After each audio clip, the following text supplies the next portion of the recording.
1944. Tinha Nemésio 43 anos. Surge no romance Mau Tempo no Canal, considerado pela crítica de então um dos maiores, se não o maior romance português do século XX. A ação ocorre no grupo central de ilhas, em especial entre o Pico e o Faial, ilhas separadas pelo canal referido no título, e a ação ocorre no princípio do século XX, entre 1917 e 19, altura do declínio da aristocracia, em tensão com a burguesia em ascendência, e altura dos múltiplos constrangimentos para a mulher numa sociedade tradicional e patriarcal. Rosário, por sua vez, só apareceu no ano passado, em junho de 2022, no romance A Escrava Açoriana, já considerado, e bem em minha opinião, o melhor romance dos Açores do século XXI. Por coincidência, tal como Nemésio, o autor Pedro Almeida Maia tinha 43 anos quando lançou este grande romance há um ano. Abrangendo um pouco mais de 50 anos, ou seja, de 1873 a 1925, a história leva-nos da ilha de São Miguel, assolada pelo subdesenvolvimento, até ao alvoroço do Brasil pós-colonial e depois de volta à ilha, brindando-nos com a pletora de referências socioculturais e recriações cativantes das muitas mudanças que moldaram este período tempestuoso da história dos Açores e da imigração açoriana. Porém, apesar das trajetórias distintas destas narrativas, as semelhanças abundam no respeito ao mau tempo existencial e ao descontentamento das duas personagens femininas, que se encontram enjauladas pelas múltiplas repressões impostas às mulheres pela mentalidade machista e fechada da sociedade açoriana. Criadas por dois homens escritores, tanto Margarida como Rosário almejam livrar-se das limitações e amarras que sentem como mulheres, embora venham de estatutos sociais muito distintos. Margarida faz parte da classe aristocrática do Faial, com ligações aos nobres que povoaram a ilha. Rosário, em contrapartida, é filha de uma mulher que se viu obrigada a prostituir-se para sobreviver à pobreza extrema que esmagava tanta gente nos Açores, com destaque para a ilha de São Miguel. Todavia, apesar deste enorme fosso social, ambas sonham poder fugir um dia e ponderam formas de escapar às suas respectivas situações. Mulheres jovens que são, ambas consideram as possibilidades de um enlace amoroso, mas as suas expectativas e relações acabam por ser, na realidade, secundárias aos seus respectivos percursos. Assim, embora ambas tenham sido aliciadas pelo bichinho do amor romântico, as duas chegam à conclusão de que a paixão amorosa é secundária às exigências da vida do dia a dia. Nemésio inicia o seu romance numa noite de tempestade em que Margarida está com o putativo namorado João Garcia, filho do negociante que é o maior antagonista do pai dela. Quando este os vê juntos, leva a filha para dentro de casa e dá-lhe uma sova.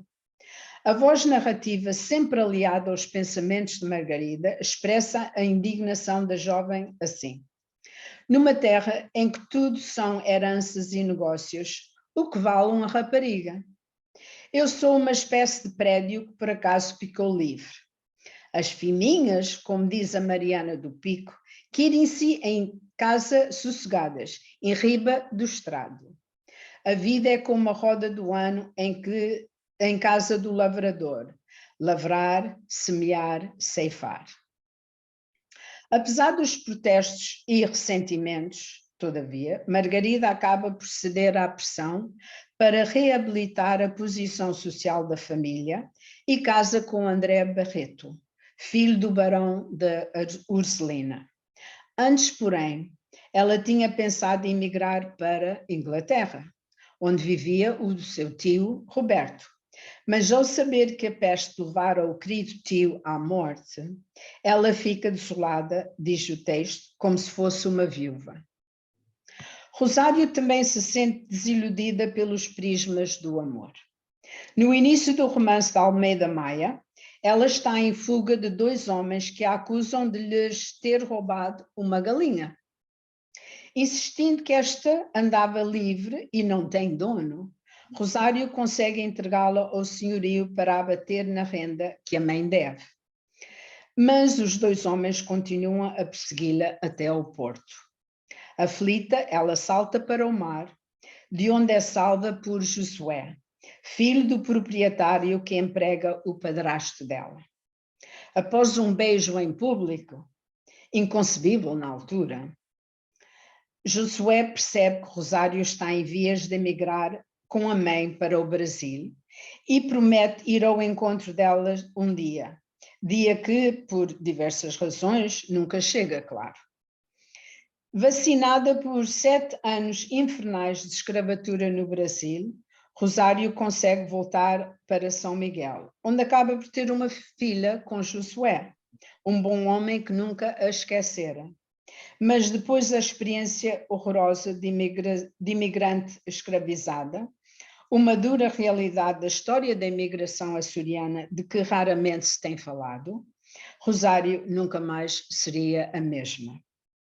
Porém, Rosa, só para avisar que está quase a acabar o teu tempo, tá? O quê? Tá. Isto é muito engraçado, ter que fazer isto, porque nós temos várias sessões. Está quase a acabar, tá? É só para avisar, para avisar. Mas não, é que eu agora fico. Pronto, porém a maior diferença entre estas duas figuras femininas singulares tem a ver com os seus respectivos planos para emigrar e onde esses sonhos as levam. Quando Margarida decide que a ida para a Inglaterra é a melhor forma de escapar, a voz narrativa relaciona a força e o vigor que ela sente com a araucária, a árvore de tronco magistral que é comum às ilhas. Uma força desconhecida levantava acolá como a araucária do pátio, inabalável, cheia daqueles tentáculos verdes que fechavam a casa de sombra. Metáfora em que a árvore imponente representa o ciclo vital e pujante da natureza, a sufocar a herança linear representada pela casa patriarcal. Porém, Margarida acaba por ficar nas ilhas e, ao contrário de tantos açorianas e açorianos, nunca emigra. Simbolizando a morte desse sonho, ela atira o seu precioso anel de serpente para o fundo do oceano, enquanto, no final do livro, viaja para a terceira, recém-casada com André Barreto. Rosário, por sua vez, emigra, e isso faz toda a diferença. A experiência no Brasil é horrenda, ela é comprada e vendida, é roubada e posta na rua, é abusada e forçada a prostituir-se. Mas enquanto luta pela sobrevivência, ela amadurece e cresce como pessoa. Ela aprende a ser irreverente, a rir perante a adversidade e a questionar o status quo. Parecendo espelhar o ar brinqueilão que imprime a personagem, em especial após a experiência da imigração, o autor tece fios de fatos históricos na narrativa com humor e reverência. Com a rebeldia de uma Alice moderno, por exemplo, Rosário, já de volta a São Miguel, assiste à visita de Alberto, o último rei de Portugal em 1901, e aproveita para gritar: abaixo a monarquia.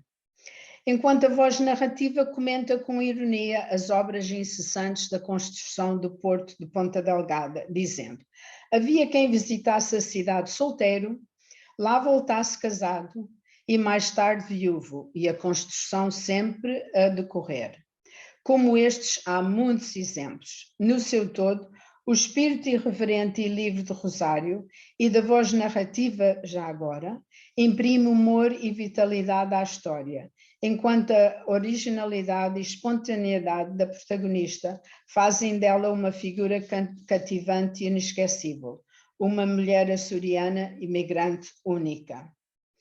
É apenas no desfecho da narrativa que nos é revelada a identidade desta voz narrativa especial.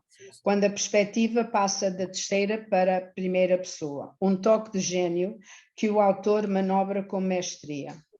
Embora admita que saber quem nos conta a história fará a leitura da escrava açoriana ainda mais prazenteira, levando muito provavelmente à segunda leitura, acho melhor manter o segredo. Agora, apenas acrescento que a voz narrativa criada pelo autor é cativante, porque conjuga uma dinâmica temporal e uma perspectiva geracional, dando profundidade e grande alento à história contada.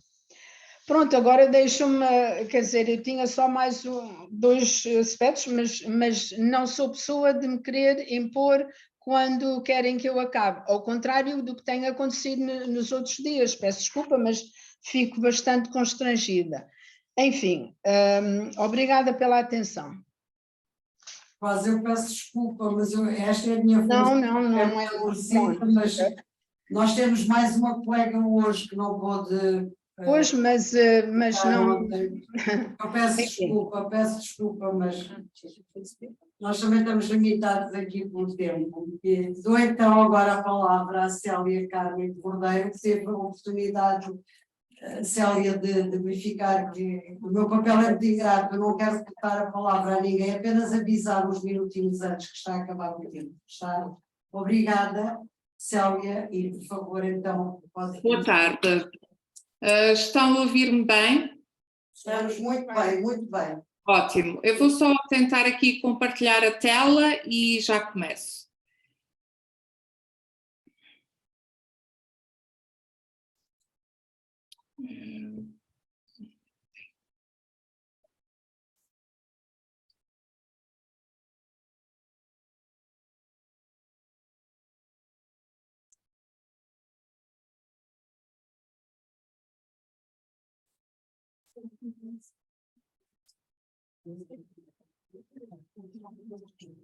Ok. Boa tarde a todos. Gostaria de congratular a comissão organizadora, tendo em conta que tudo está a correr tão bem, e também agradecer, porque a partir da Ilha de São Miguel Açores tive a oportunidade de participar neste magnífico colóquio, cuja iniciativa congratulo, tendo em conta que a temática a mim também me é muito cara.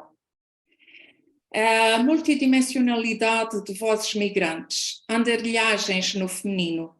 Esta comunicação resulta de uma reflexão sobre a coletânea de narrativas organizada por Aida Batista no ano publicada em 2022, intitulada Menina e Moça Me Levaram.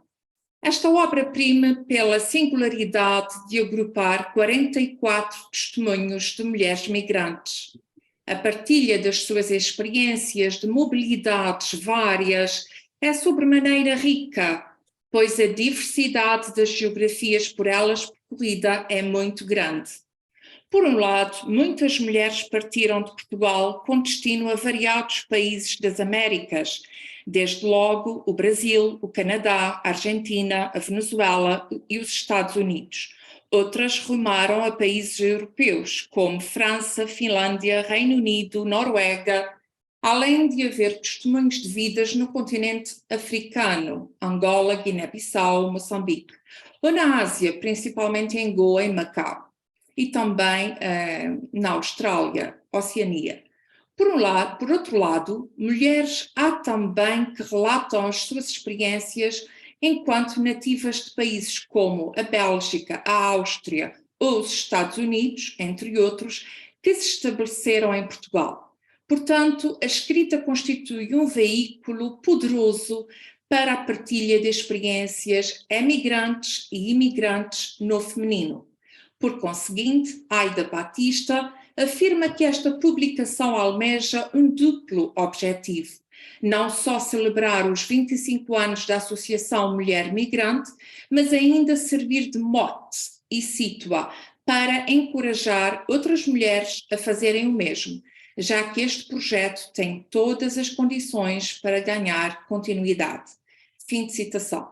Gostaria de começar por destacar aqui que esta coletânea se integra perfeitamente na literatura de testemunho, pois, em primeira pessoa, essas mulheres assertivamente partilham e expressam o seu sentir e a sua ação através do exercício da rememoração, aqui na acessão benjaminiana, recorrendo à memória como categoria capital para a partilha das suas histórias de vida. A escrita permite-lhes resgatar os seus passados, abrindo espaço para a ressignificação dos seus percursos andarilhos à luz do presente, num patamar onde as dores da partida e da chegada foram amplamente recompensadas, alcançando mesmo a redenção existencial. Embarcaram na segunda metade do século XX, ainda meninas, pela mão dos pais ou irmãos, ou como moças casadoras, iniciando numa geografia ou outra uma nova vida familiar, tendo tido a oportunidade de completar o ensino superior. Por conseguinte, construíram carreiras bastante diversificadas, como professoras, psicólogas, juízas, administrativas, empresárias, gestoras, escritoras, entre muitas outras profissões. Essas mobilidades femininas de cá para lá e de lá para cá permitiram a construção de sujeitos com identidades fluidas, ou, como dizia Homi Bhabha, o académico indo-americano, identidades entre lugares, e diria aqui entre lugares. E cito o que é que Homi Bhabha entende por esse tipo de identidades. Como é que se constroem? The in-between spaces are terrains for elaborating strategies of selfhood, singular or communal, that initiate new signs of identity and innovative sites of collaboration and contestation in the act of defining the idea of society itself.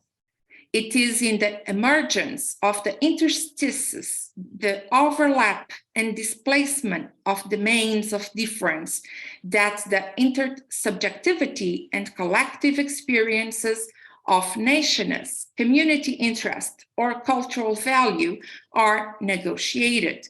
E eu digo que essas mulheres, nos interstícios de vários lugares, construíram uma identidade híbrida e fluida, da maneira exímia como conseguiram negociar a sua língua e a sua cultura em diversos espaços diaspóricos.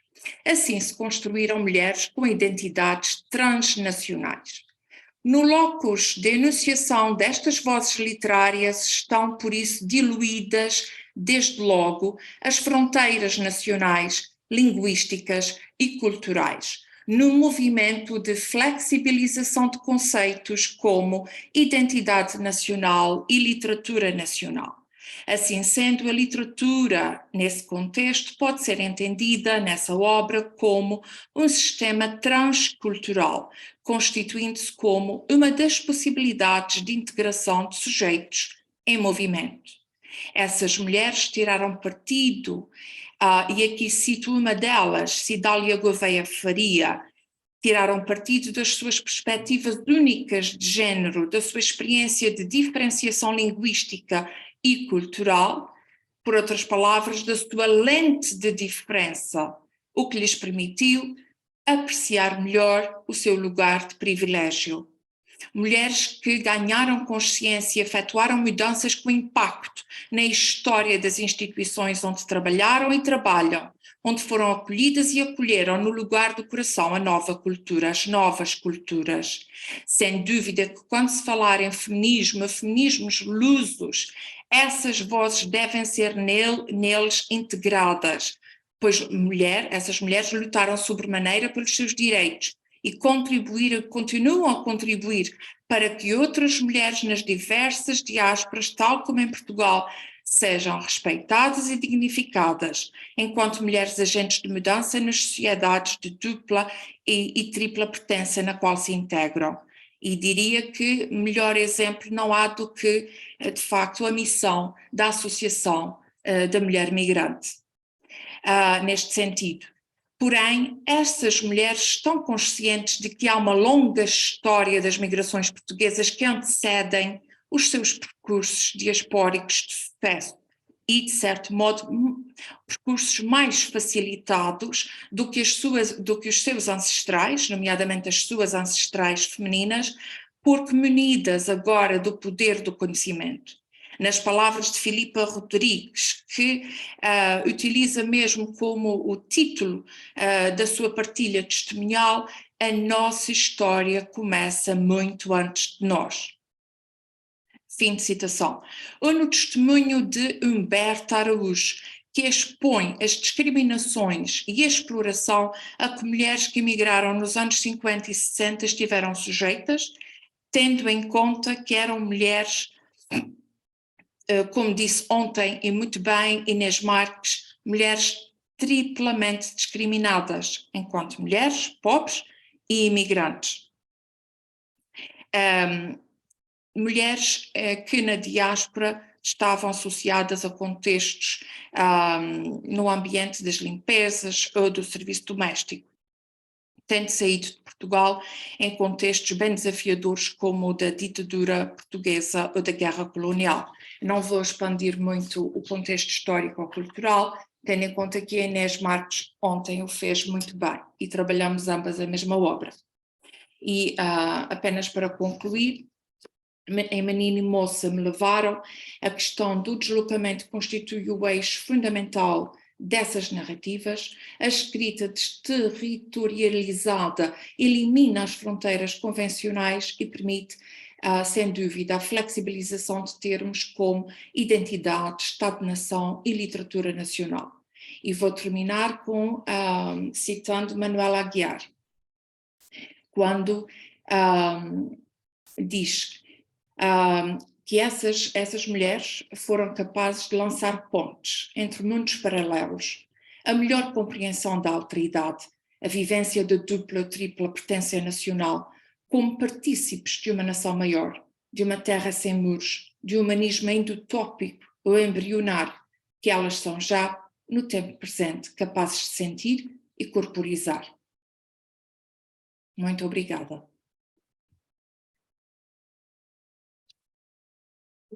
Obrigada, Célia. Estás dentro do teu tempo, muito obrigada. Facilitas a minha função, porque não tenho necessidade de interromper como fiz à nossa amiga Rosa Simas, mas peço desculpa outra vez, mas tinha que ser. E agora damos um salto, saímos dos Açores e vamos até São Paulo para ouvir a nossa amiga Arlete Monteiro, que já está no nosso ecrã, está muito bem. Pode começar a emitir um som para nós percebermos se está tudo bem. Tudo bem? Está tudo bem, está perfeito, está perfeito. Estão me ouvindo perfeitamente? Estão me ouvindo direitinho? Só um momento que vai ser partilhado. Tudo bem. Quer partilhar a partir daí ou quer que nós partilhemos? Olha, eu prefiro que vocês, por favor, façam a gentileza de compartilhar, apesar que eu estou aqui com uma tela também, mas eu tenho medo da confusão, é melhor a gente... Tá bem. Eu confio bastante em vocês. Só um momento. Enquanto compartilhamos, eu vou agradecer o convite. É uma alegria muito grande participar desse evento, 70 anos da imigração portuguesa para o Canadá. Eu estou até emocionada de poder rever os amigos que estão aí em Toronto, presenciais, e nós aqui à distância temos também muitos colegas que estiveram aí num evento que a professora, a doutora Manuela Marujo, nos convidou e tivemos a oportunidade de andar por essas terras.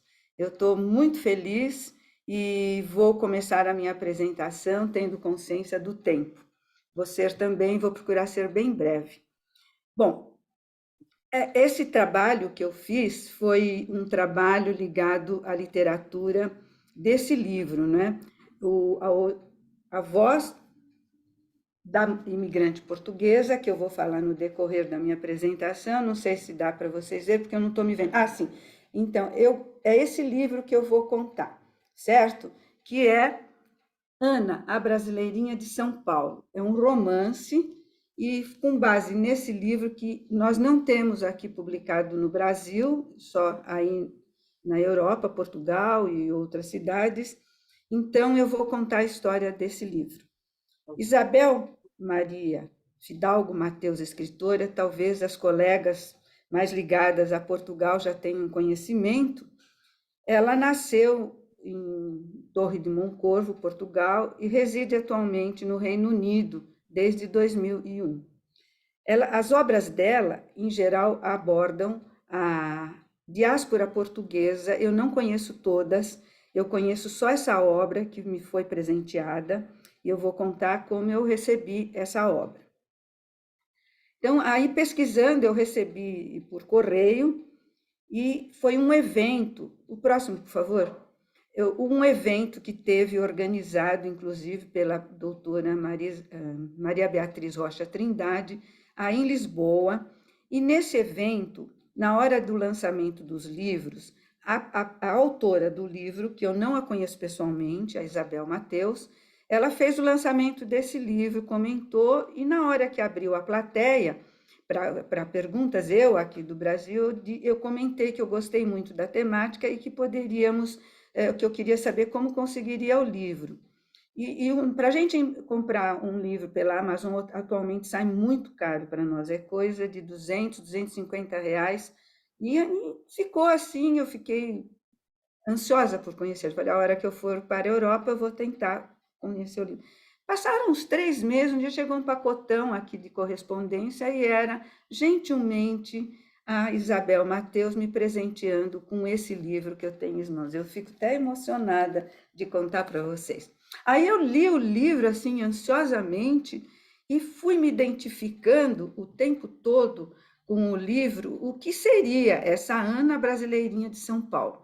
Porque, na realidade, é um romance, e como eu sou doutora em História Econômica, trabalho com educação, temos trabalhado, eu e a professora Ivone, que ontem também tivemos a oportunidade de vê-la, e está aqui também conosco, temos trabalhado muito com história e literatura. Até onde a literatura é história, até onde a história dá fontes e estrutura para a literatura. O próximo, por favor. E, nesse sentido, eu comecei a ler o livro e vou falar um pouco do livro. O livro trata, talvez as colegas portuguesas já devem ter conhecido mais do que eu, e depois a gente pode abrir uma conversa. É a saga de um rapaz, Carlos Alberto, e seu irmão Manuel Joaquim, 2 jovens portugueses da região de Leixões, que em 1912 decidiram embarcar para o Brasil, como tantos outros jovens da sua região. Portugal passava por uma dificuldade econômica, consequência da estabilidade a ser construída após a proclamação da República, e muitos jovens partiam para outros sítios, como aqui para São Paulo, né? Esses 2 irmãos trabalhavam na lavoura, e aí, quando foi a partida, o único que levou-os até a estação foi o pai, da estação de trem, não era nem ao porto, né? E na partida, o nosso personagem principal, Carlos Alberto, ele fala para o pai, que essas palavras que estão abaixo, entrego-lhe a nora e a netinha, porque ele era recém-casado e tinha uma filhinha, né? E tome conta delas por mim, pai, disse Carlos Alberto. O próximo, por favor. E aqui eu mostro para vocês umas imagens do que é São Paulo hoje. Essa imagem aqui à direita é uma foto da minha janela. Eu moro no 17º andar de um condomínio onde tem 25 andares. Esse condomínio tem 40 e poucos anos, foi uma grande obra arquitetônica, são 8 edifícios de 25 andares, é uma cidade como se fosse um feudo, porque tem uma cancela para entrar, né? E aqui é para vocês terem uma ideia do que é São Paulo hoje, só que eles chegaram praticamente no princípio de 1900 e pouco, né? O próximo, por favor. E aí eu fico pensando como é que eles viram São Paulo naquela época. Então, a base do romance construído por Isabel Mateus é uma fotografia que eu vou mostrar no fim dos slides, praticamente. E esse romance começa com uma fotografia que a autora achou junto com uma descendente da família, né? Numa cômoda antiga de uma casa que já não tinha mais habitação, ou se tivesse, ninguém foi mexer nesse armário, né? E com essa fotografia antiga, amarelecida, atrás da fotografia, devia ser até enquadrada, estava escrito Rua São Caetano, São Paulo.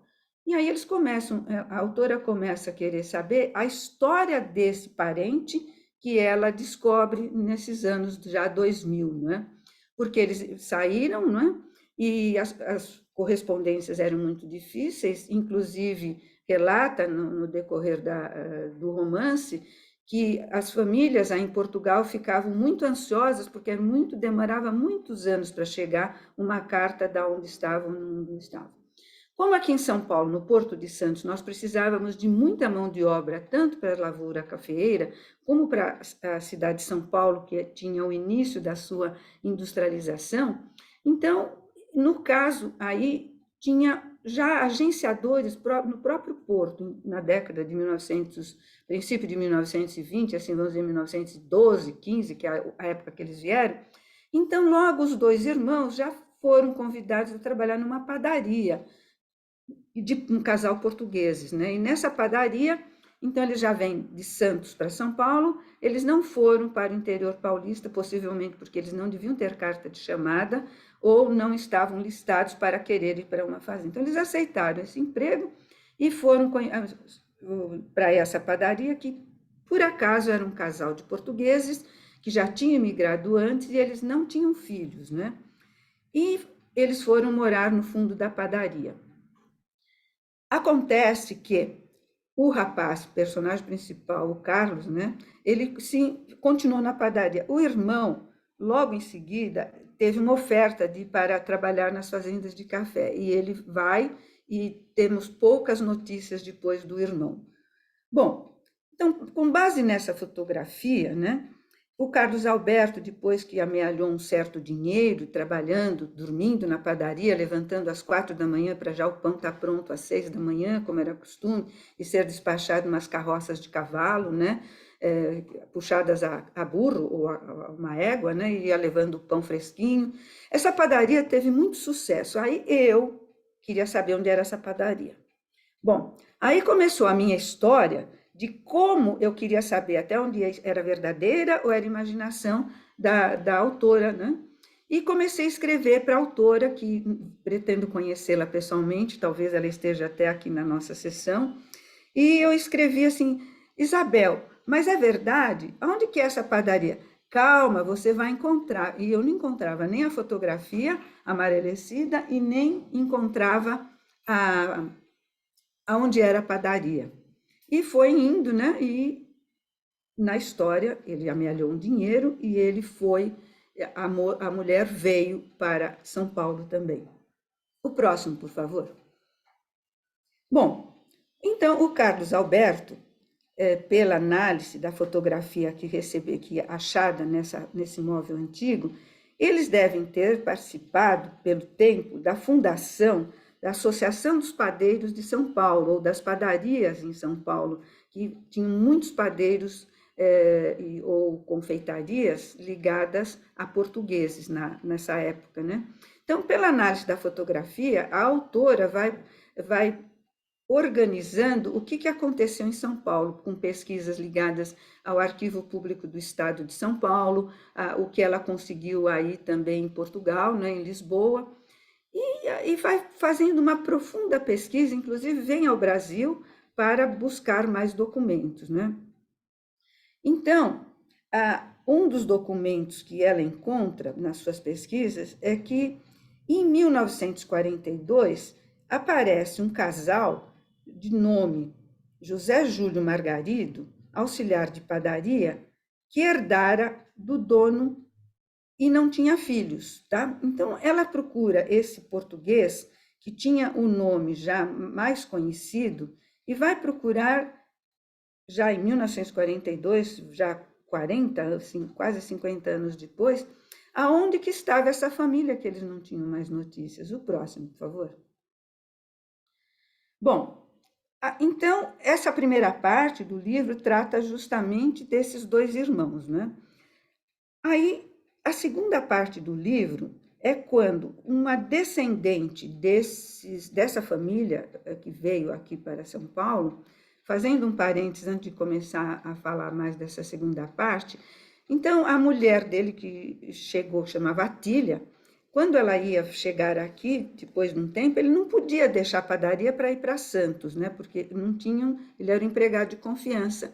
Aí a senhora, dona da padaria, falou: olha, você fica aqui que eu vou buscá-la no Porto de Santos. Aí que vem a trama de... Ela não conhecia a senhora ou a moça que ia chegar com uma criança de 5 anos. E a moça, ansiosa, esperando que fosse o marido que estivesse em Santos, também não conhecia a senhora que ia esperá-la. Bom, enfim, deu tudo certo, tomaram o trem de Santos até aqui São Paulo e já foram para a padaria. No caminho, a Atília, né, a esposa do rapaz que já está na padaria, ela se deslumbra com a beleza da nossa serra, com os riachinhos, com as cascatinhas, e chega na padaria e vai morar na padaria, no quartinho onde morava já o seu marido, depois de 5 anos de partida que ela tinha visto a última vez o seu marido, né? Bom, então aí ela está com o marido, essa menina vai continuar a padaria, essa menina de 5 anos que também chama Ana, continua, ela vai ficando moça, e o casal vai ficar, donos da padaria, não tem filhos, o senhor Antônio faz um testamento doando tudo que ele tinha da padaria e outras propriedades, já tinha 2 padarias, para o seu fiel funcionário que cuidou tanto da padaria. Então, quando ele morre, sobra a mulher, a esposa do seu Antônio, e ela continua morando numa casa, mas a família já continua levando avante a padaria, porque os bens continuam com ela. Quando ela morre, o nosso personagem, que é o Carlos Alberto, ele fica com a padaria e alguns outros imóveis, já eram 2 padarias. A sua filha, que veio com 5 anos, já está uma moça, e na padaria precisaram contratar um outro auxiliar.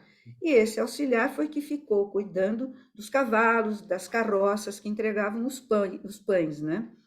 E essa mocinha e o rapaz ali também jovem, que é a menina que veio com 5 anos, já está com 18, 20, ela casa com esse outro funcionário português, né? E aí continua, e essa fase de 1940 é quando a autora do livro quer buscar aonde estavam esses portugueses que partiram de Leixões para São Paulo, né? Bom, casando com o funcionário, ela tem uma filha, que também vai chamar Ana, e já é a neta do casal, né? E ela leva avante, só que ela já estuda e ela se forma dentista. E ela tem o sonho de conhecer Portugal, justamente para conhecer a terra dos seus pais e avós, né? Chegando em Portugal, ela não conhece ninguém, mas ela tem um contato da região e como chegar na região onde moravam, e encontra que é a autora do livro, que é a Isabel Mateus, e que leva e acompanha nas propriedades antigas da família, e encontram a fotografia nessa cômoda antiga, que eu vou mostrar logo adiante. O próximo, por favor. E essa é a fotografia. Só dizer que está quase a acabar o seu tempo. Eu já estou quase ao fim. Muito obrigada. Essa é a fotografia que foi mandada a Portugal com o casal, já com vários filhos, se não me engano, são 5, né? E essa fotografia foi tirada por fotógrafo profissional aqui em São Paulo, e essa fotografia que dá origem a todo o livro. Só que no livro, ela aparece bem no fim do livro, ela não está no começo. O próximo, por favor. Então, a obra é escrita de maneira clara, prende o leitor, principalmente os pesquisadores, que tratam da imigração portuguesa para o Brasil e outras imigrações, né? A autora participa da narrativa com um recurso muito bom. Quando ela faz as reflexões dela, ela escreve em letras itálicos, em letra itálica, e você sabe que a autora que está fazendo reflexão do que ela está falando. Ana Augusta, que é graduada na odontologia e vai para Portugal e conhece a história da sua família, portanto, ela é já a neta da menina de 5 anos que foi a Portugal. Mas eu gostaria muito de conhecer a autora para a gente saber mais sobre essa obra. O próximo, por favor. Bom, o recebimento do livro. Eu tive a oportunidade de encontrar com a autora, que é uma grande contribuição para a história de São Paulo e do Brasil e da imigração portuguesa para São Paulo. Muito obrigado. O próximo, por favor. Eu deixo aqui o meu contato e espero rever brevemente todos vocês. Um abraço. Obrigado. Obrigada. Eu também espero que conheça a autora. Significa que vai estar em Portugal e, quem sabe, poderá encontrar outras também que se dedicam às histórias de imigração. E agora, muito obrigada. A professora Ivone Adelino, da Pontifícia Universidade Católica de São Paulo, que, como sabemos, ontem não pôde intervir, e ficamos a aguardar que desse lado do Brasil, diga alguma coisa. Eu espero que nos estejam a ouvir, Ivone. Parece que não.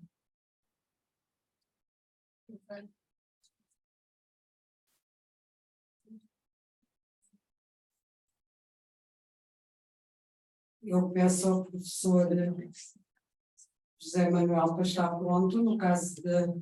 Não está aqui, não é? Então, eu...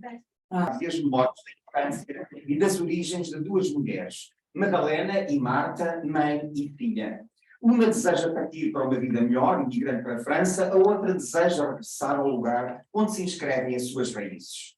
Sabemos todos que as relações familiares e de parentesco, através das interações entre as personagens, são um dos temas que atravessa a história literária de todas as culturas, certamente porque através delas se constituem modelos que são o sustentáculo das sociedades com as suas convenções, leis e interditos.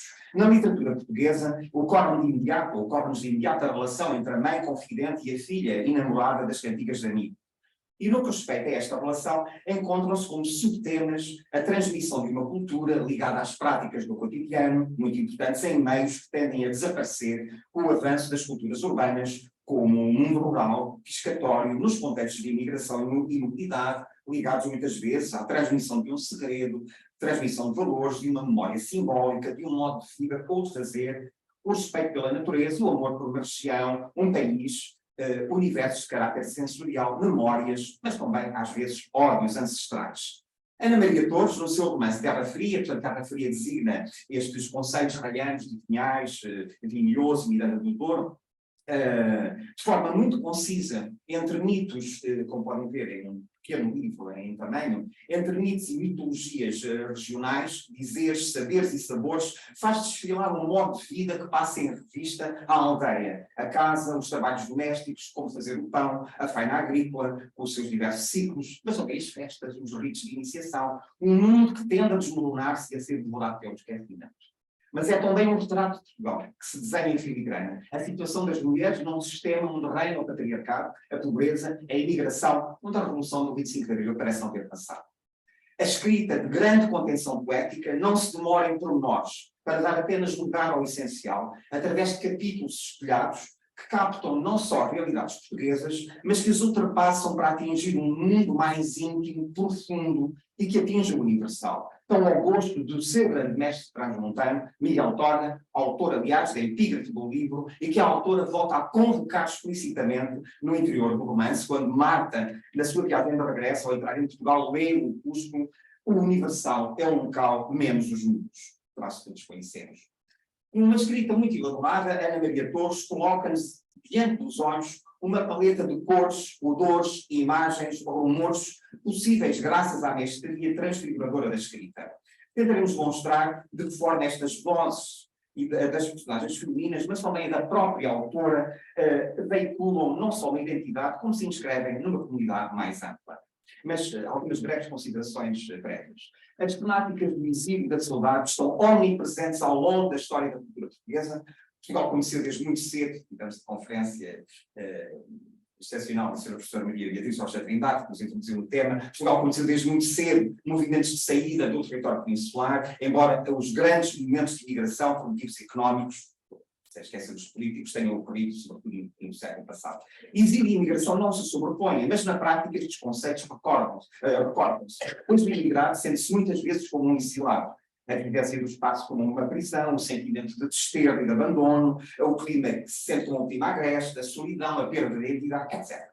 E num país tão marcado pela imigração, pelas vicissitudes da história, podemos afirmar que a ausência da pátria recorre toda a nossa literatura, desde Camões, e para chegar mais contemporâneos, Miguel Torga, Manuel Alegre, para citar um vivo.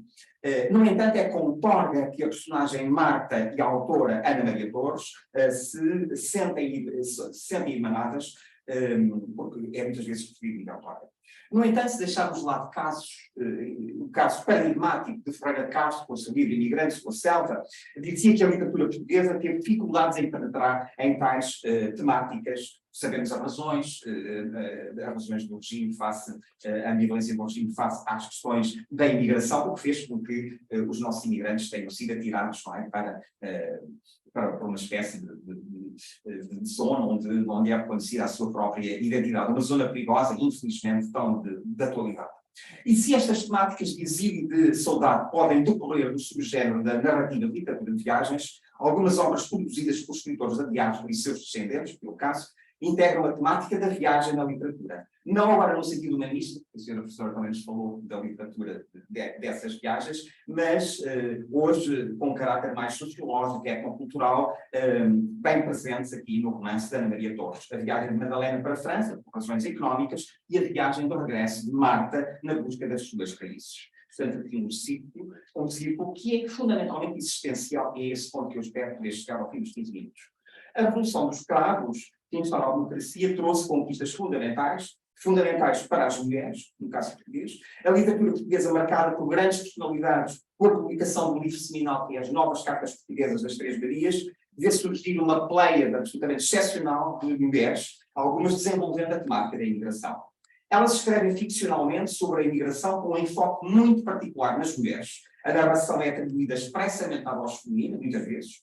Os condutores dos fios da história são mulheres. E encontramos nessas histórias de mulheres o esbatimento da figura masculina, a presença da temática do cotidiano, a infância, a maternidade, a tendência para a primeira pessoa, a presença do fragmento, uma certa circularidade do tempo, a presença da oralidade, oscilações de género, enfim, características que se costumam atribuir, e só no início para não entrar em polémicas, à escrita como escrita da autoria feminina. Ana Maria Torres nasceu em França, é filha de uma portuguesa de Pinhoso, é tradutora de Miguel Torga, é a única coisa que eu sei dela, não conheço, não tenho nenhuma referência sobre ela, Miguel Torga e Teresa Weger. Diz-nos a própria escritora, nas duas linhas da biografia da contracapa, sobre as suas origens.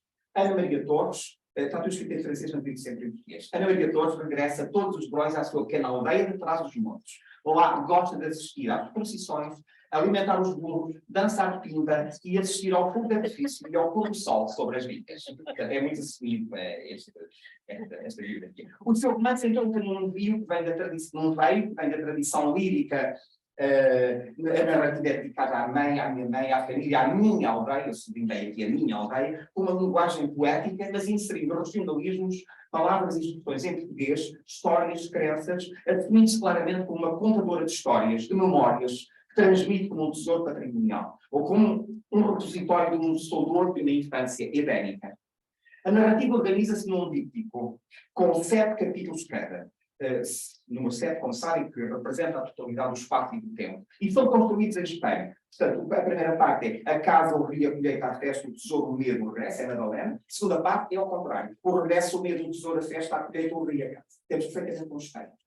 Assumem-se como modalidades de um percurso que vai do ponto de partida da casa da aldeia para o mundo e este regressa, fechando-se o círculo. Podemos os capítulos ser lidos de forma linear, portanto, a casa, uma vida, etc. Ou podemos ler a casa, o rio, o medo e por aí fora. Há aqui um princípio, um jogo de transformação, desconstrução e construção, mas convida também o leitor a lê-los de forma em pares, estabelecendo conexões em eco, isto funciona como eco, mais imediatas à imagem do espelho, que nos dá uma outra imagem. Assim, ainda de forma espelhada, o livro inicia-se com um texto que se chama A Aldeia, que não faz parte das duas partes, e termina com um texto que se chama Palavras para um Romance, onde nós podemos identificar a voz da autora Ana Maria Torres e não das personagens.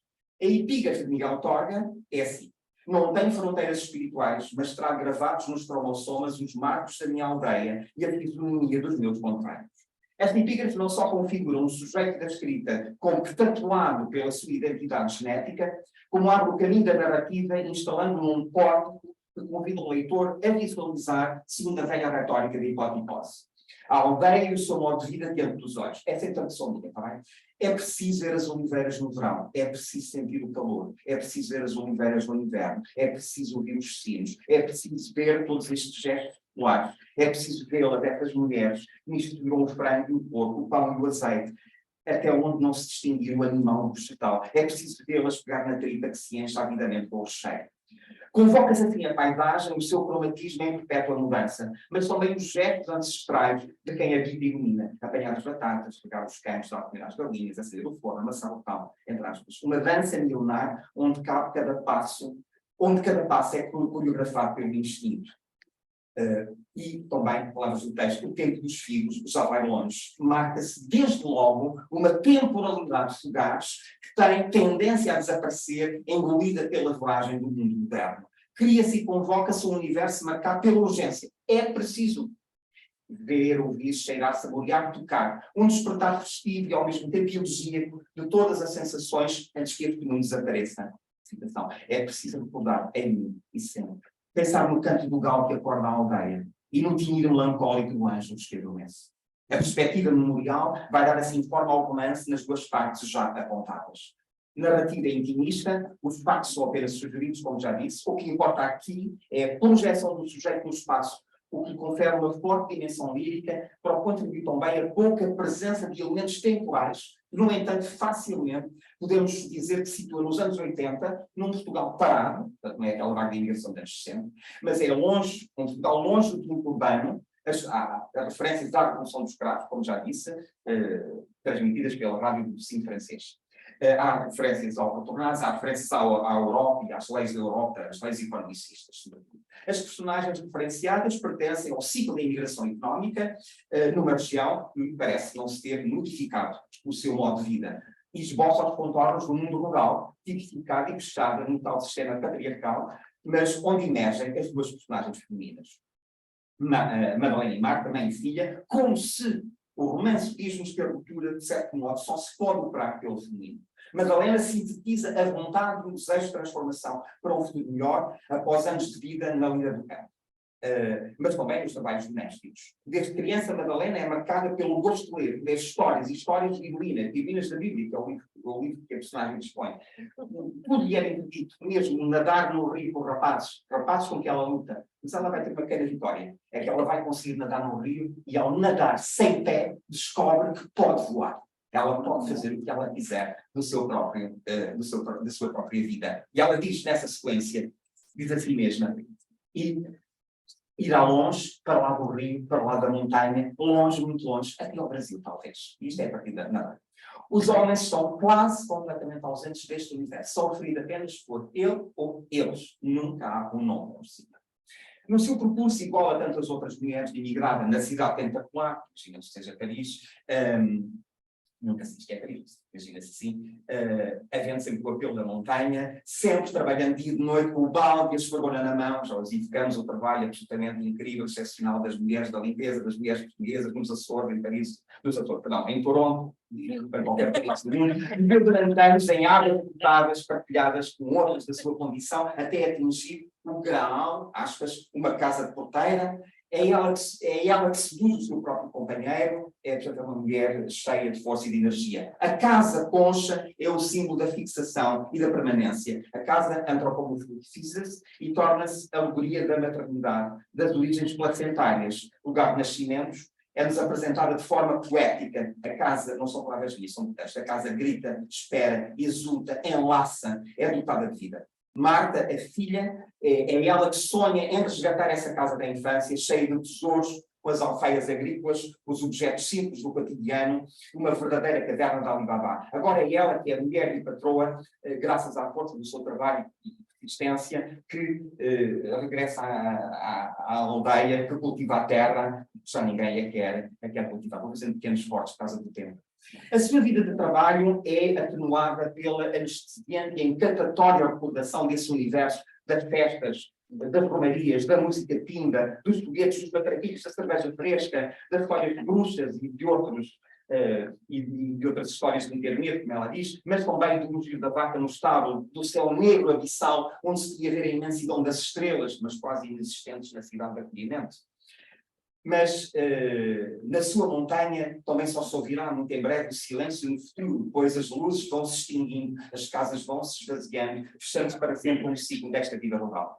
A língua portuguesa é também uma fonte fortemente identitária para Marta, que reflete sobre a sua língua bastarda, palavras dela, da personagem, filha de imigrantes, que desde as primeiras palavras e entre idiomatismos e galicismos vai esculpindo a língua que certamente se perderá, e ela tem consciência disso, com as gerações vindouras. A língua que ela partilha com as suas amigas na cidade de acolhimento, ela fala da sua língua, fala aquelas que estudam, as que fazem traduções. Ora, eu já vos disse que estamos a falar da personagem, mas Ana Maria Torres é tradutora, que é a única coisa que eu realmente sei dela. Então temos bem aqui a perfeição, embora a história não seja autobiográfica. Há nesta passagem uma fusão da personagem Marta com, evidentemente, Ana Maria Torres, que nos deixa ver, que nos dá a ver terra fria. O uso sistemático de vocábulos ou de expressões em português, que são ainda um modo de recriação dessa realidade, reconstituído passa por todos os campos, da alimentação, alheira, fogaça, caldo, merenda, mas relativamente à agricultura, etc. Está cheia de termos em português, no texto francês. E no último capítulo, portanto, o tal capítulo funciona como uma espécie de pós-fácil, Ana Maria Torres invoca mesmo a sua aprendizagem da língua portuguesa na escola, feita pelo sistema português em França. Ana Maria e não Ana, simples palíndroma é que teve de recorrer para que o seu nome fosse maleável em França, Ana, mas que se sente como uma mutação de si própria. Quando Ana Maria, nesse último capítulo, diz 5 vezes, chamo Ana Maria, portanto, a insistência faz-nos ver, evidentemente, que é um leitmotiv. Nesse preciso momento, ela revela-se a si mesma, não só como indivíduo, mas como aquela que escreve. E revela-se a si mesma ao escrever sobre um país que já não existe. Entre aspas, o da minha infância, o da minha mãe que partiu demasiado cedo. A contracorrente escreve para lutar contra o esquecimento. O seu nome torna-se a sua própria vida, o seu património existencial, a sua realidade única. Esta Ana Maria identificada com a figura autoral, ficcionaliza figuras com as quais se identifica também no espelho, num processo de autoconhecimento, através da recorrência ao recorte de várias histórias e de episódios. O sujeito não contempla apenas, analisa e pensa o que vê, pensa o mundo e, portanto, pensar a si próprio. Despertar em todos o eterno daquele ou daquela que se esconde nas profundezas de nossas origens, para nunca mais perder. São os últimos palavras do texto. Ana Maria Torres efetua uma travessia através da escrita entre dois mundos que se desconhecem, o mundo francês e, para contrariar, na nossa época, a imagem postal ilustrada que os franceses têm em Portugal. É como se ela atravessasse o espelho, de modo a desconstruir uma imagem identitária e construir a sua própria imagem de forma independente. Face ao facto do eu adulto, há uma mitificação clara aqui das terras de origem. O que dele fica fundamentalmente é a nostalgia das origens de caráter xenofílico, que eu vou tentando apagar com algumas partes, e nesta espécie de diálogo empalidecido que faz com Miguel Torga, tudo desfila, a paisagem bruta, as suas serras, as penedias, os caminhos, os rios, as pontes, os vinhedos, as plantas, os animais. Não é? A ligação à aldeia é da ordem da comunicação entre o mundo humano e o mundo rural, de forma a desvendar os segredos do cosmos, onde também se configuram os costumes, tradições. Neste universo que se vai desmoronando, constata-se que os mesmos lugares se tornaram outros, e por isso não se pode sentir a mesma emoção do passado. Instala-se, gostaria de passar esta ideia da vibração da casa e porta. Voltemos então só ao início, para terminar, Sr. Presidente. Ao propósito inicial, a procura das raízes terra fria, lembram-se disso, disse no início, a aldeia. Afinal, uma aldeia onde ela não nasceu. Ana Maria Torres, à pergunta que se devia fazer, quando é que se está em casa? O romance parece responder, não é preciso ter nascido lá. Este sentimento é uma ficção escolhida humana, uma construção cultural. O exílio e a expatriação obriga ao abandono da língua materna. É como se a língua do outro, é na língua do outro que se funda uma nova identidade. Ana Maria Torres escreve em francês para falar das suas raízes traz os montes, mas fala oferecendo resistência, utilizando sobretudo Ana Maria e não Ana, que é a parte francesa, não é verdade? Assumindo através do nome, assumindo bem que a origem é uma ficção escolhida de uma fixação, agora com X. A questão da origem é uma escrita sobre, efetivamente, sobre o pensamento, porque todos sabemos, e também mesmo, que nenhum povo na história da humanidade ficou no lugar de origem. Neste sentido, somos todos exilados e estamos todos em mobilidade, em errância permanente entre o equilíbrio e o voo. Raízes que nos levam que nos empurram para novos voos. Quando é que estamos, então, em casa? Ana Maria Torres parece dizer quando somos acolhidos, quando posso ser Ana Maria. E também nestes dias, entre outros, quero dizer que temos feito e refeito as nossas próprias histórias das origens, através da vez e da voz da mulher imigrante, que tem este filho, e por isso eu, José Manuel, me sinto também em casa.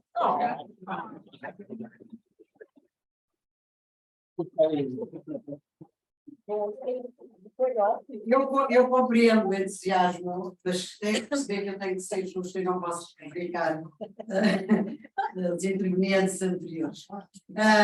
Como viram, nós nos primeiros dias tivemos referência a um poema ou outro, uma canção, mas depois tivemos estatísticas, tivemos números, e eles são necessários porque a história faz-se com rigor científico.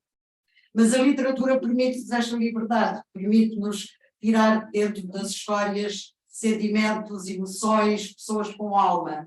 E daí este entusiasmo todo agora que o Zé Manel não conseguia conter. Sabemos que Rosa Simas também sentia o mesmo, assim como a Célia e a Arlete. Acho que não me enganei nos nomes. Lamentamos mais uma vez que a Ivone não tivesse podido participar. E agora falamos de heroínas da literatura ou que saltaram dos livros. E agora vamos ter a escritora connosco, vamos ter uma escritora, a Irene Marques, a ler excertos da sua obra e depois a ser entrevistada pela Maria João.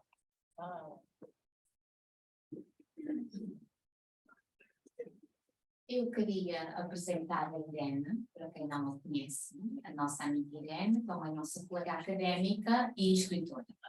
E, como muitos de vocês sabem, a Irene é escritora bilingue, com trabalho publicado em Portugal, aqui no Canadá, com trabalho em português e em inglês, e não sei se conhecem o romance Dária. Portanto, Dária é o último romance da Irene, que está disponível em todos os lugares usuais, Amazon, imagino que sim. Portanto, ainda esta manhã eu estava a ler alguns excertos da obra para perguntar algumas questões à Irene, que ela não sabe, porque nunca se diz, porque o momento de surpresa é sempre bom. Mas eu queria também referir que a Irene faz parte de um grupo atual de escritoras, maioritariamente mulheres, que escrevem sobre a vitimização da mulher, sobre assuntos coloniais, e esta Dária foi publicada por Ananya Press, que é associada com a York University, que é uma das editoras mais antigas do Canadá, fundada em 71, em 78. Portanto, vamos então convidar a Irene para nos ler algo e depois vamos conversar um bocadinho sobre a obra.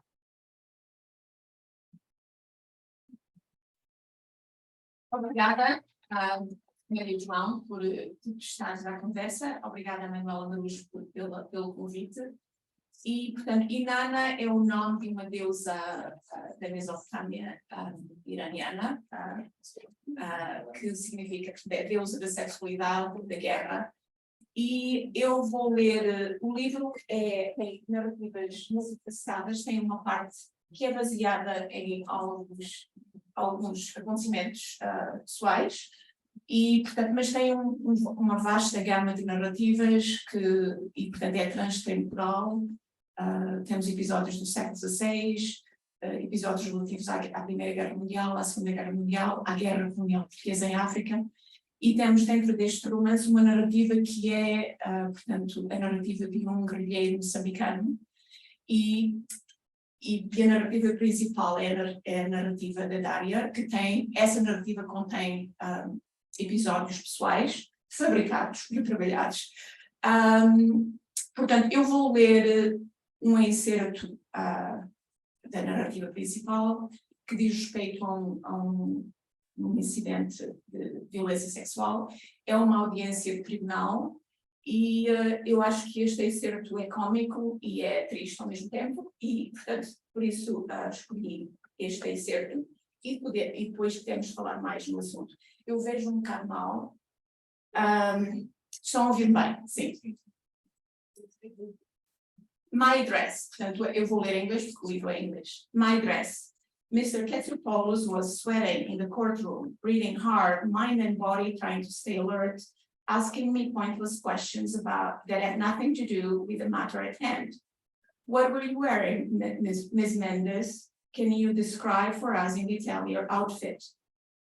Can you also tell us, Ms. Mendes, why you made the decision to sit in the front seat with Mr. De Gama, even though you were dating Mr. Matumba, and it would make more sense to sit in the back with him so that you could stay closer to one another. I said I was wearing a long dress almost to my ankle, and that this dress was my favorite because it made me feel taller and thinner, and it reminded me of the beautiful dresses my aunt Maria dos Anjos used to make for me back in Portugal. These dresses were always made out of patterned fabrics bought at the open market fairs from the Romani women.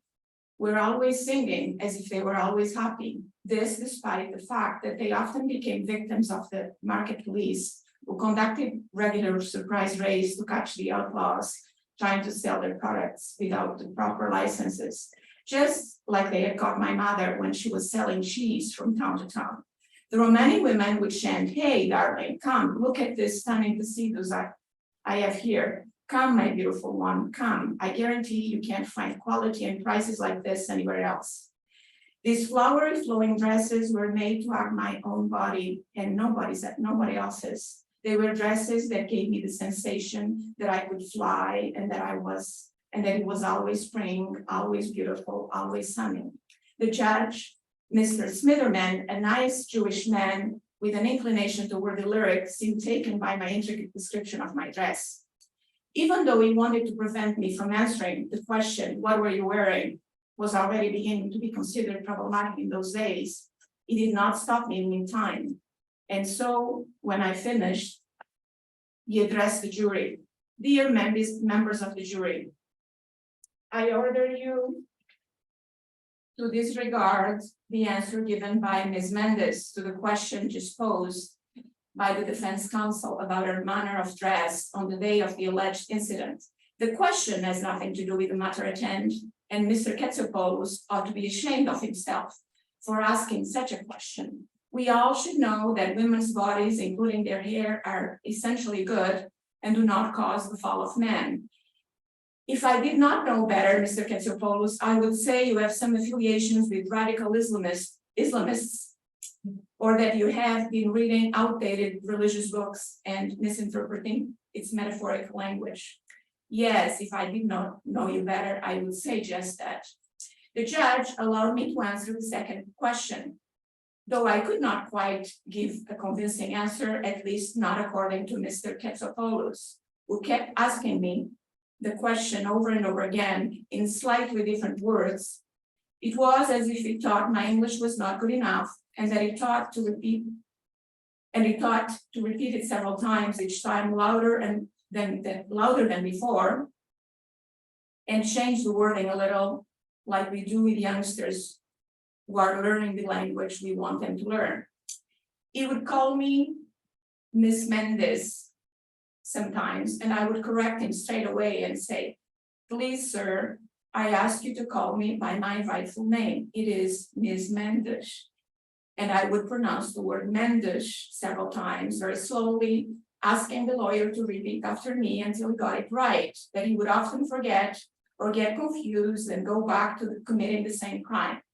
When I tried to think about why I sat in the front and not in the back with Francisco, I could not come with anything specific, except that perhaps I had done so out of respect for Vasco, so that he would not appear to be the chauffeur. Or perhaps I thought he had asked me to sit there, or perhaps I just took the seat without giving any conscious thought to the matter, because really there was nothing to the matter.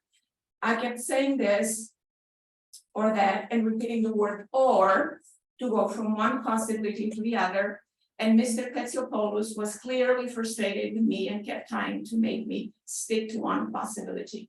He accused me of wanting to confuse the courtroom and all the officials of justice present, including the jury members who had taken day off work to be present and allow me a fair trial.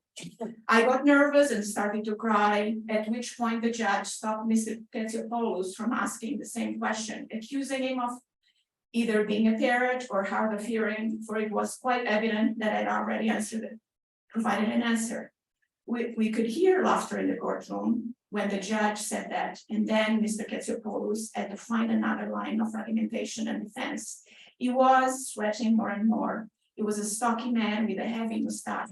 I had been told he was one of the highest paid lawyers in the field of criminal law. That is it.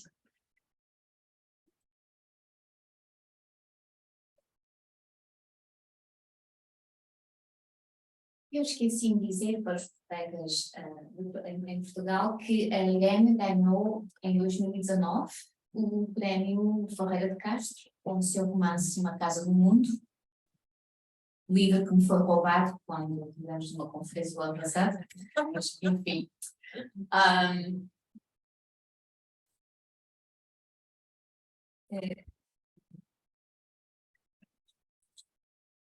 Bem, a história central de Dália é uma história de imigração. Uma jovem portuguesa que migra para o Canadá e é vítima de uma violação.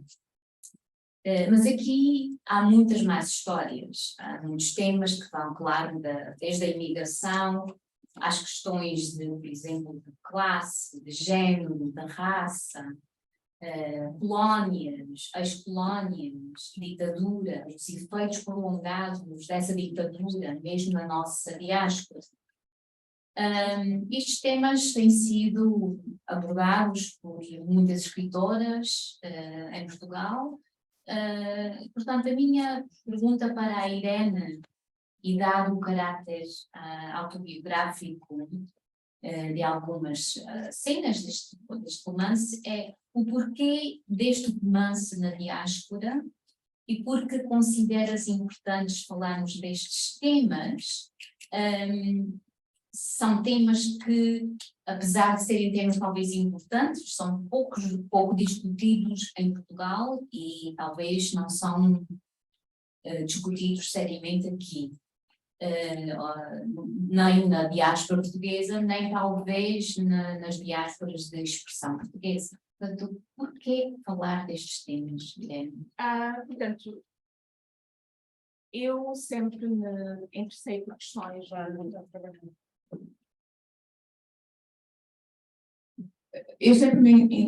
questões de classe, de género, e quando vim para o Canadá aos 20 anos, portanto, deparei com uma sociedade multicultural e comecei a estudar literatura focada no continente africano, e a questão colonial, a questão de classe era, obviamente, parte dessa literatura. E eu tenho 2 irmãos que andaram na guerra colonial e as histórias contadas pela minha mãe marcaram muito. Cresci numa sociedade patriarcal, obviamente, e tive experiências de assédio ou mesmo violência sexual. E, portanto, este livro é uma tentativa de abordar esses temas todos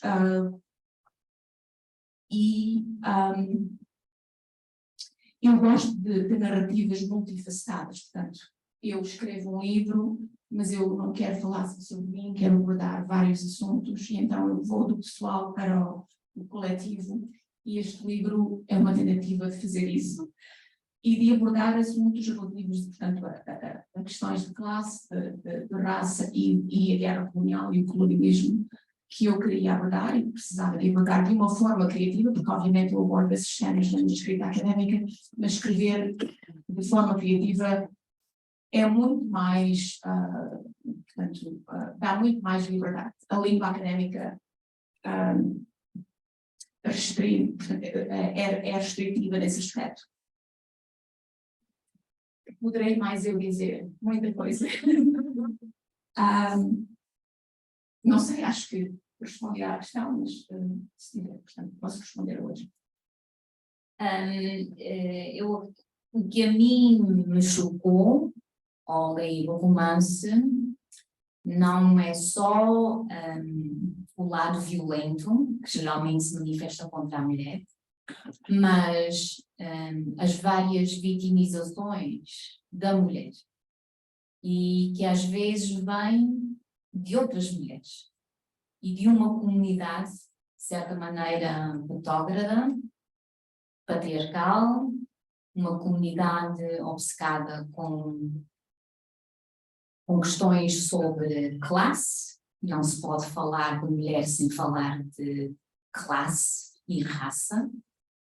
E, Irene, será que podes falar um bocadinho da maneira como, ou das várias camadas em que se vitimiza a mulher neste romance? Porque não estamos a falar apenas de uma violência sexual, estamos a falar de uma violência, de uma vitimização social, individual, e especialmente como ela, por vezes, é transformada de vítima em predadora. Vítima. Sim, portanto, a questão de classe é fundamental. Obviamente, toda a gente sabe que Portugal é um país com grandes diferenças de classe social, e tem sido. Talvez seja menos agora, mas ainda continua a ser. Quando eu vim para o Canadá em 1990, isso estava muito presente na sociedade de Toronto. E havia, para além disso, havia a grande diferença entre os açorianos e os continentais. Portanto, se vocês lerem o livro, tem cenas que abordam essa questão. Em relação à questão do assédio, do assalto sexual, que é baseada em experiências pessoais, de facto havia, eu tive essa experiência de ser tratada, embora eu tinha educação, alguma educação formal, e portanto nesse aspecto era tratada de uma maneira mais positiva, mas portanto o ex-diretor desse centro onde eu trabalhei tinha uma visão muito vinculada em relação à classe social e qualificava os portugueses como sendo, na maior parte dos que estavam aqui, sendo a maior parte deles portanto, sem educação formal, e fazia comentários super negativos. Sendo eu, de certa maneira, uma certa educação, ele tratava-me de maneira diferente. E eu achava aquilo estranho. E então, se vocês lerem o livro, tem lá uma história sobre a minha avó, que é baseada em algo que aconteceu, que questiona essa questão, essa obsessão que existe em Portugal com a classe social. E eu acho que essa questão da classe social continua a estar bastante presente aqui na sociedade luso-canadiana e portanto, não é uma questão muito abordada, assim como a questão do racismo na comunidade portuguesa e a questão da guerra colonial também não é muito abordada. E, portanto, eu não quero escrever para criar uma imagem idílica do país ou da minha origem, quero falar de assuntos reais, assuntos políticos que precisam de ser discutidos. E, portanto, falo abertamente de coisas que, se calhar, podem não ser confortáveis ou bonitas, mas que precisam de ser discutidas, incluindo portanto, a questão patriarcal na comunidade portuguesa, em Portugal, que é parte importante do livro. Chocou-me um pouco, embora eu já estivesse à espera, há uma passagem em que a Dária, já nos estão aqui, ela já está ali.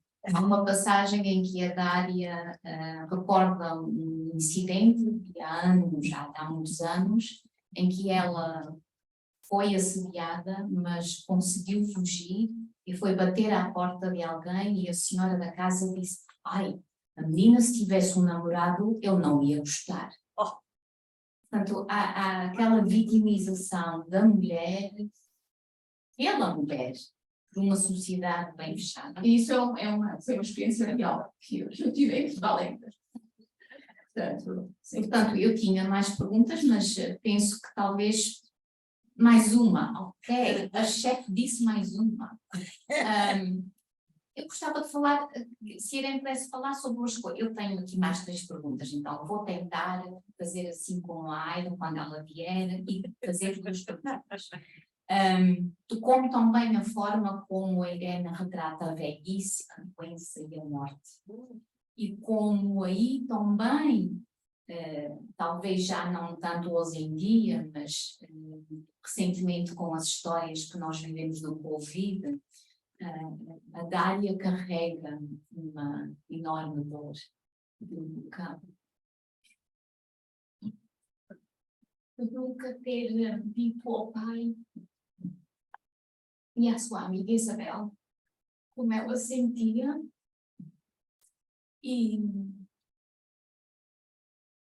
está aí, passa um sistema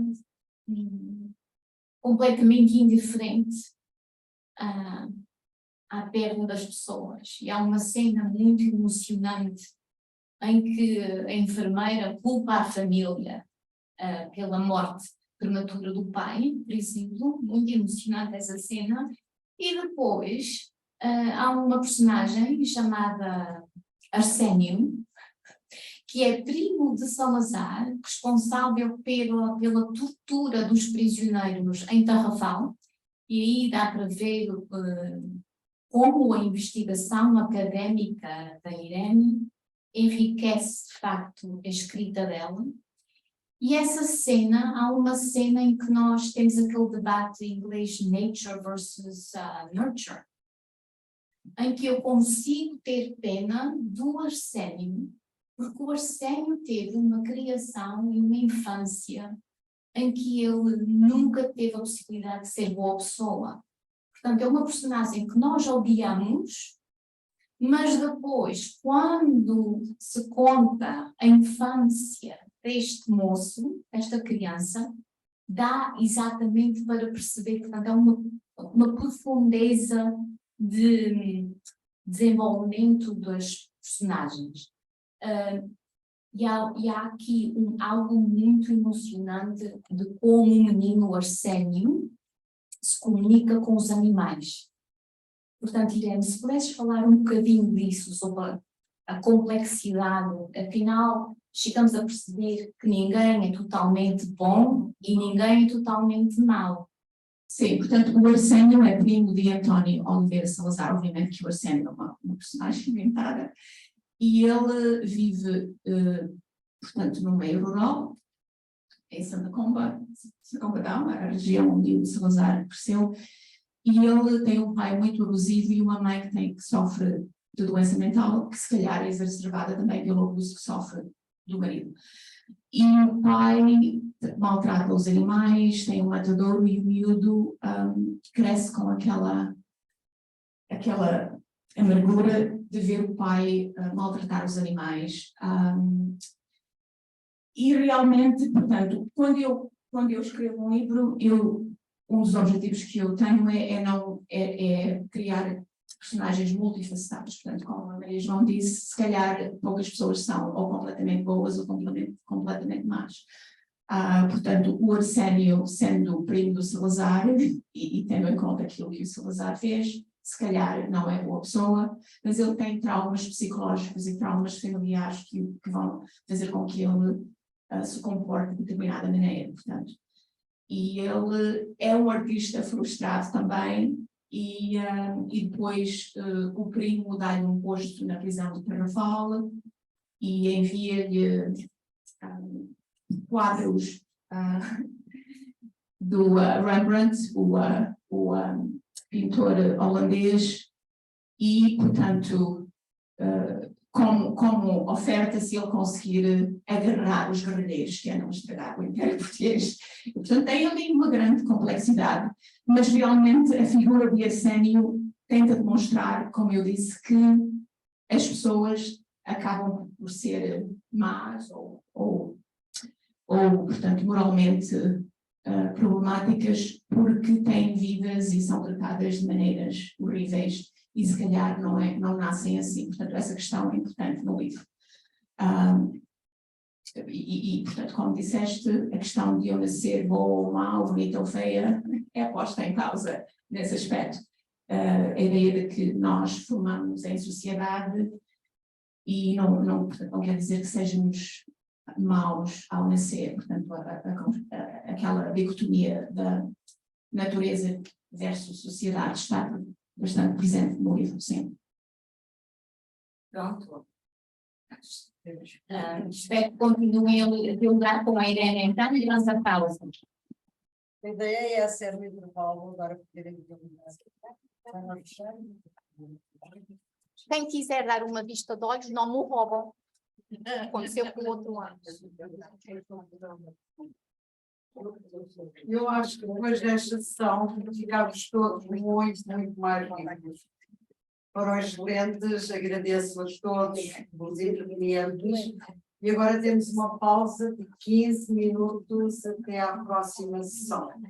Acho que é a melhor pausa que vamos ter, não é? Depois é a partir da continuação. Vamos ter a sessão das 2 às 3, aqui, não é? Na Califórnia. Também com a Maria João, que está aqui na frente, e duas colegas escritoras vão participar online. Então, convido todos para tomar um cafezinho e às 2 voltamos aqui ao centro. Como é que Isto mesmo.